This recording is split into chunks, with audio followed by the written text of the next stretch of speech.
સુરતમાં વિદ્યાર્થીનીઓ મહિલાઓ કે યુવતીઓની છેડતીઓના બનાવ હવે જાણે કે સામાન્ય બની ગયા છે। ત્યારે સુરતમાં ફરી એકવાર સિંગણપુર વિસ્તારમાંથી એક વિદ્યાર્થીનીની છેડતીના સીસીટીવી ફૂટેજ સામે આવ્યા છે।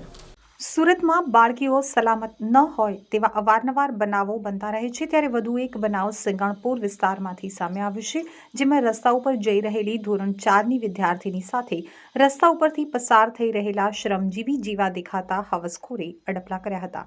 સમગ્ર ઘટના સીસીટીવીમાં કેદ થતાં પોલીસ ફરિયાદ કરવામાં આવી હતી, જેના આધારે પોલીસે ગુનો નોંધી વધુ તપાસ હાથ ધરી છે। સિંગણપુર પોલીસ સ્ટેશનથી 200 મીટર દૂર 12 દિવસ પહેલા ધોરણ 4માં અભ્યાસ કરતી વિદ્યાર્થીનીની રોડ ઉપર છેડતી થઈ હતી। જે તે સમયે પોલીસે માત્ર અરજી લીધી હતી, કોઈ કાર્યવાહી થઈ ન હતી। પરંતુ આ ઘટનાના સીસીટીવી ફૂટેજ સોશિયલ મીડિયામાં વાયરલ થતાં વિદ્યાર્થીનીના પિતાની ફરિયાદ લેવામાં આવી હતી। શ્રમિકે રોડ ઉપર બાળકી સાથે અડપલા કર્યા હતા।